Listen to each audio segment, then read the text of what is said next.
Hi students, good morning. How are you all? Hope you are all fine. Okay, let us start our session with a new chapter, that is what classification of matter, is of chemistry. Okay children, already we discussed in the previous sessions about what is matter and how the matter is made up of and all these things, right? So we will discuss about the classification of matter in this. Okay, let's start our session.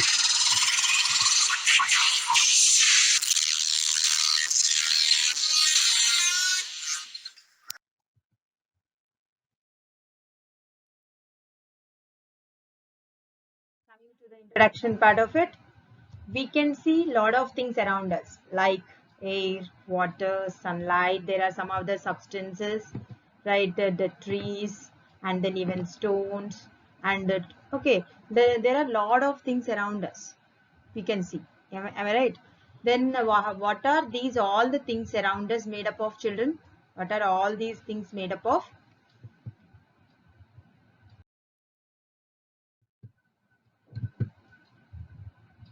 And even if you see the periodic table of elements, if you see the periodic table of elements, there are 118 elements, and each element is having a different form of it. Each element is having its own different form.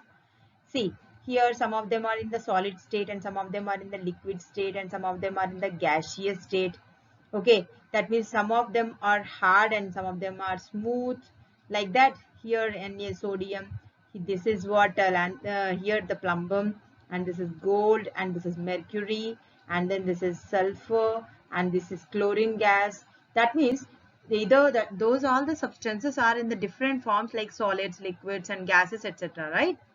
Okay, so while we are observing, we used to observe so many things, like anything that occupies some space and has mass is called as matter. Here, in this way, we are going to define the matter which is been around us.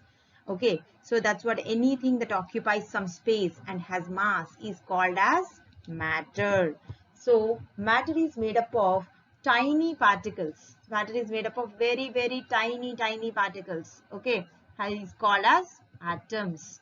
Now, the combination of atoms are considered as molecules. Okay, see, so now this is our atom. So this atom is made up of the smaller elements. See here, the smaller substances. This is one type of atom.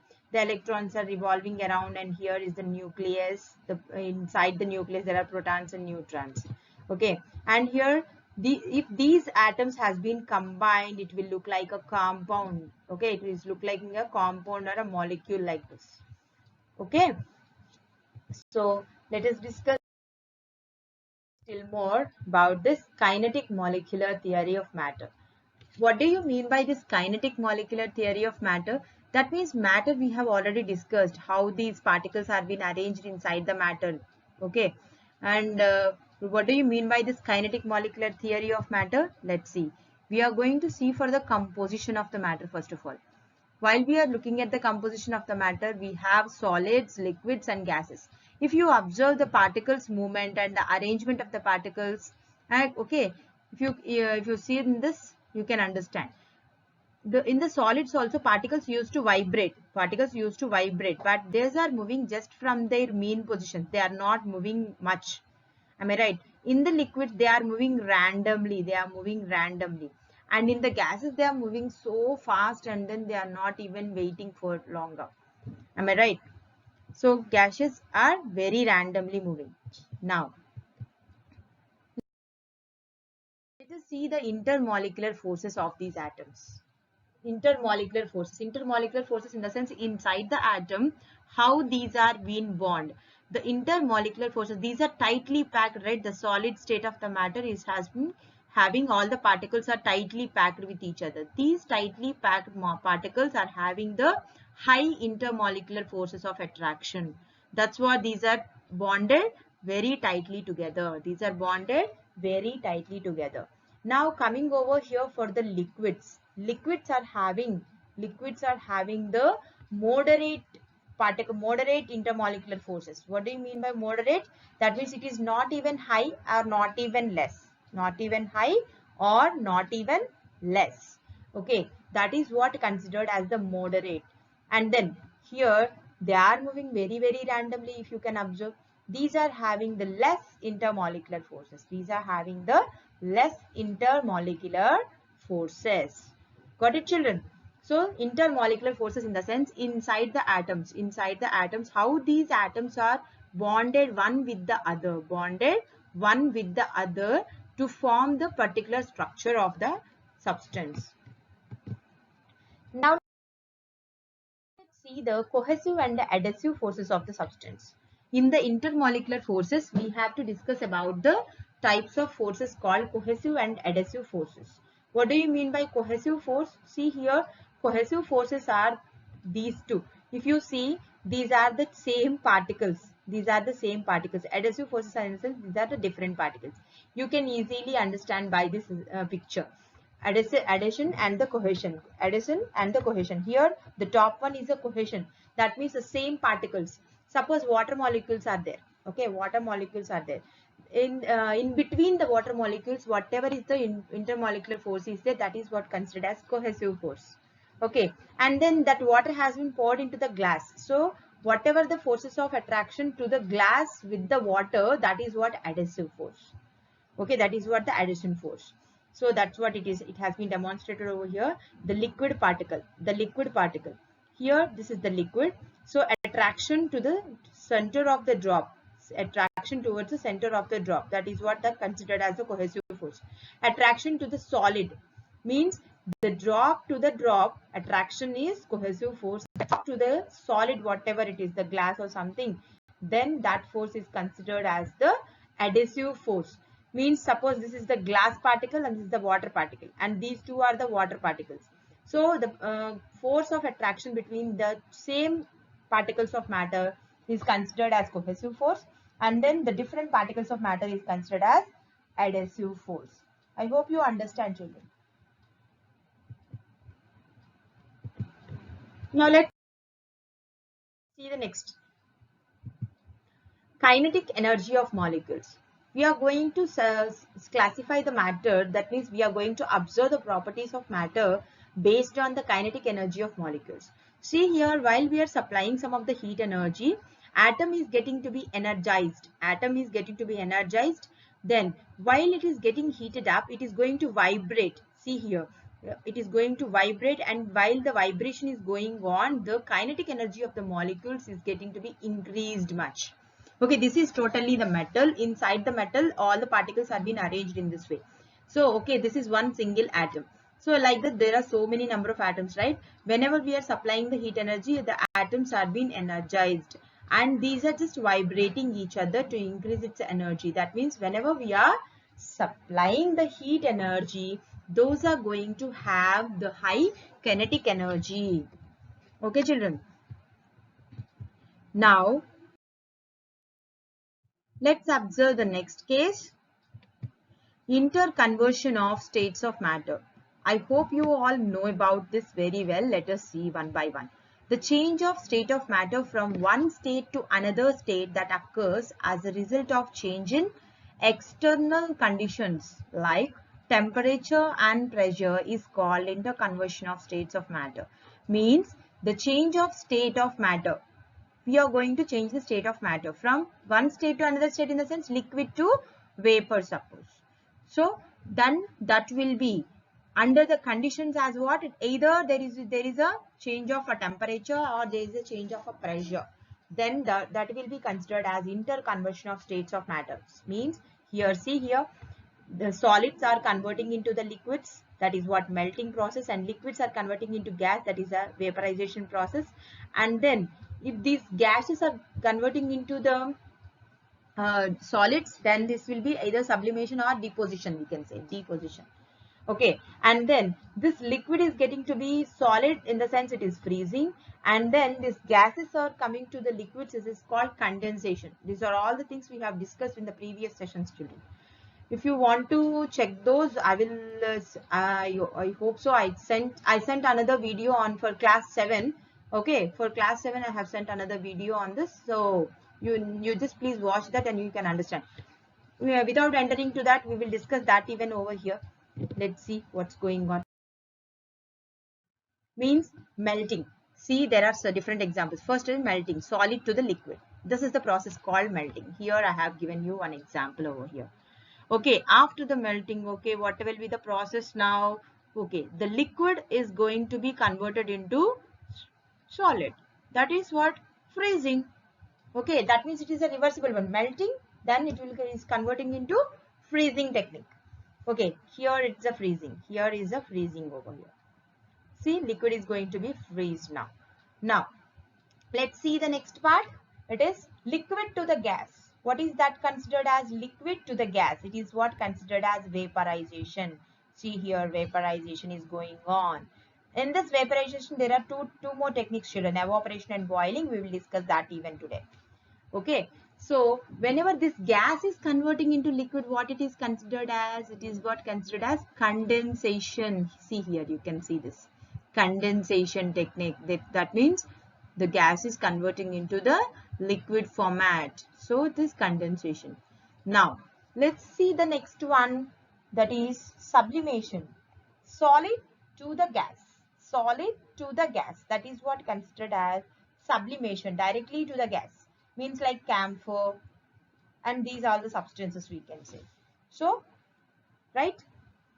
So, let's go for the next one. So, this is what all the conversions of matter from one to another whenever it starts boiling.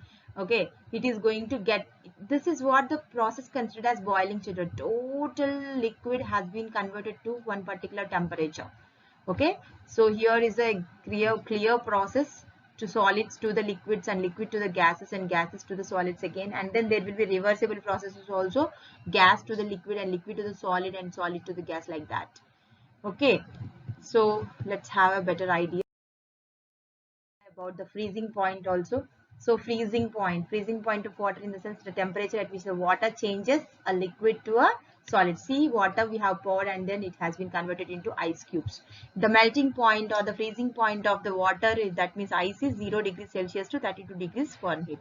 This is the process called condensation, children. See, the gaseous gas has been converted into water. That means the outside gaseous particles are forming as the droplets on the glass. That is what condensation, children. That is what condensation. Okay. Now, there are some of the factors affecting the evaporation. I told you there are two different processes on the vaporization. In the vaporization, evaporation is one technique, another one is boiling. I hope you all know about what is evaporation. That means the change of state from liquid to the gas under the boiling point. That means without reaching the boiling point, if any particle starts changing its state from the liquid to the gas, then that will be considered as evaporation. Okay, so what are the factors affect the evaporation? Temperature, surface area, humidity, wind speed, etc. These are all the factors which are going to affect the evaporation. So let us see one by one how the temperature affects the evaporation. See, suppose it is also affected by temperature. As the temperature of the air is increased, the temperature of the air is increased. Okay, and its capacity to hold moisture also increases. The capacity of holding the moisture also increases. Any increase in the air temperature raises the temperature of the water at the evaporation source, which means that more energy is available to the water molecules for escaping from liquid to the gaseous state. Hence, the evaporation is directly proportional to the temperature of evaporating surface. Warmer the evaporating surface, higher the rate of evaporation. Means if we are warming up the liquid, more, then there will be more evaporation. That's what. Warming up the liquid in the sense we are increasing the temperature. Suppose if we increase the temperature, of course the evaporation also increases more and more. Got it, children? So let's see the next one. Evaporation of a liquid increases with its surface area. Suppose here this is the surface area and this is the surface area. Okay, here is the surface area as a boundary line and here is the surface area of the boundary line and this is the surface area. See here, water poured on the floor over here. Water has been kept in the glass and water has been kept in the tub. See here, how many number of particles are escaping? 1, 2, 3, 4, 5, 6, 7, 8, 9, 10, 11. 11 particles are escaping. Here just only 5 particles are escaping. Here number of 5, 5, 10, 14, 15, 20, 22 particles are escaping from this surface area. That means if the surface area is more, then the evaporation also more. That means with the surface area, evaporation also increases. If the surface area increases, evaporation also increases. Okay. Now coming to the humidity part. Coming to humidity. The rate of evaporation is closely related with the relative humidity of air, since the moisture holding capacity of air at a given temperature is limited. Drier air evaporates more water than moist air. In other words, higher the vapor pressure, lower the rate of evaporation. It is a common experience that evaporation is greater in summer and at midday than in winter and at night. Maybe you are getting confusion by having the greater statement over here. So don't get confused, children. Humidity in the sense the amount of water vapor present in the atmosphere, that means around the surroundings. In our surroundings, the amount of water vapor present is called as humidity. So the rate of evaporation is closely related. The rate of evaporation is very closely related with the relative of humidity. That means, suppose if we have summer over here, okay, now if it is summer, then what happens? It will be so hot, right? It will be so hot for us and around our surroundings. Of course, in the summer, most of the water used to evaporate, but that evaporated water won't be stay around us. It will goes to the higher altitudes. It goes to the higher altitudes because it is a lighter particle. That means the evaporated particles are having higher energy. That's what it goes to the higher altitudes. That won't stay around us. But if it is a rainy season or the winter season, what happens? Around our surroundings, there will be lot of water molecules. That is what considered as humidity range. Humidity range means I can give you another example. Suppose if it is raining outside, or else if it is cool, very cool outside, will the cloth dry up very faster? Will the cloth dry up very faster? No, right? It is not possible. It doesn't dry up very faster.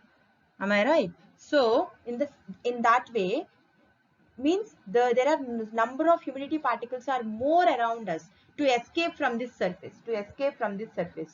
Means here, if I close the lid over here, I just closed the lid over here, will it is going to cool up very faster? Not possible, right? Because the warmer particles are inside that and this energy doesn't go outside. So if it is open like this, of course it used to cool up. Means the humidity particles are less outside. That's what these particles will come and join those. Here the humidity range has been increased. Humidity will be more and more. Humidity means the number of water molecules which has been escaped. Inside of it itself it is there. Inside of the container itself it is there. Okay, that means in the winter mornings, or that means in the winter days or the rainy days, there will be lot of water molecules around us. That's what our atmosphere will be very cool. So that's why the humidity is more, we can say. Whenever the humidity is more, evaporated molecules should enter into the atmosphere, right? Am I right or not? They should enter into the atmosphere. So whenever those are getting into the atmosphere, if there is no space, they can't move. That's what. If the humidity is more, evaporation is less. That means these are inversely proportional to each other. Okay, right? Let's see the next one. Now coming to the rate of evaporation based on the wind speed. Suppose if the wind speed is less, see the dotted like structures I gave, that those are what exactly the water molecules present. So here rate of evaporation is greater over here. See this greater. Rate of evaporation is 1 is greater than rate of evaporation in 2 because only few molecules are there. Because it is having the greater wind speed. Here wind speed is so less. So this is another factor. Wind speed is another factor. So whenever wind speed is more, means suppose if we want to dry up our clothes, if there is lot of wind, yes, it used to dry up very faster. Am I right? That's what rate of evaporation is. Yes, rate of evaporation depends on the wind speed. If the wind speed is more, rate of evaporation is also more. Now Evaporation even causes cooling. Evaporation even causes cooling because evaporation is a surface phenomenon. Surface molecules absorb the heat. This is exactly the process goes on, children. This is exactly the process goes on. These surface molecules here inside the liquid, these are having the less kinetic energy molecules, and outside at the surface, this surface molecules absorb the heat energy from this atmosphere. Okay, then these will come as gases. These gases are having the higher kinetic energy. These will escape to the surroundings. So by absorbing the heat from the surface, okay, due to the increase in the kinetic energy of the molecules, it overcomes the force of attraction among them. I told you that cohesive forces will be there inside the liquid particles, right? So those overcomes the forces of attraction and then escape out into the gas or water vapor. It escapes into the gas or water vapor. So it decreases the kinetic energy of remaining molecules. It used to decrease its kinetic energy. So whenever those are going out, they used to push back the other particles. So that's what it used to cause the cooling process. It used to cause the cooling process. Got it, children? Now, let's see the differences between the boiling and the evaporation. Let's see the differences between the boiling and the evaporation. Boiling, a process in which a substance changes its state from the liquid state to the gaseous state. Suppose, of course, both are the same things. Of course, it is changing the liquid state from the gaseous state itself. But there is a difference between evaporation and boiling much. See here, evaporation is a process whereby the water changes into vapor without boiling. Means we need not boil anything to be evaporated. We need not boil anything to be evaporated. And boiling is a quick process. If we keep it on the stove, it used to make it faster. But evaporation is a slow process. In the previous classes, I have told you one demonstration also, children. I asked you people to take a glass of water and keep it aside. Keep it aside for 2 or 3 days. Then the level of water will be decreased slowly. Am I right? So that's what evaporation is, a slow process. And boiling, if we keep a bowl of water on the stove, after some time it tries to boil. Yes, it used to boil immediately. Okay, that's what it is, a quick process. Now, while the boiling is going on, bubbles will be formed. That bubbles shows us that it is a gaseous format. But while the evaporation is going on, there are no bubbles formed. We are not going to see the bubble formats of it at all. Now, and coming to the boiling, occurs throughout the liquid. That means that's what it is considered as a bulk phenomenon, children. That means the complete liquid should be converted into the boiling stage. The complete liquid should convert into boiling stage.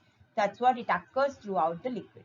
Now, evaporation takes place only from the exposed surface of the liquid. That means this is the surface phenomenon. Only the surface particles used to get the most of the energy.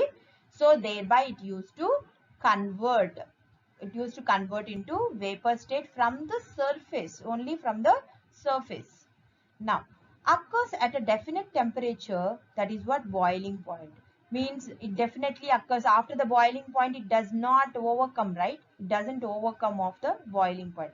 Now, but evaporation occurs at all temperatures. Evaporation occurs at all temperatures below the boiling point. After reaching the boiling point, that process is considered as vaporization. Of course, that in that vaporization itself, it is considered as evaporation. So that's what it occurs at all temperature, we used to say. Now, last but not the least, source of energy is needed. We should supply some of the source for it. We should supply some of the source manually. So that's what it tries to boil them. For the evaporation, we are not going to supply, but the energy will be supplied by the surroundings. For this, energy will be supplied mostly from the surroundings. This is what considered as the differences between the evaporation and boiling. That's all for today, children. Thank you so much. Just try to revise everything. If you have stuck somewhere else to understand, you just get back to the video once again and then revise all the concepts. Okay. Tomorrow we will continue with the classification of the matter, children. With the classification of the matter into a different part. Okay, children. So you just revise the concept what we have discussed till now. Then we will meet you in the next class. Thank you so much, children. Bye. Take care.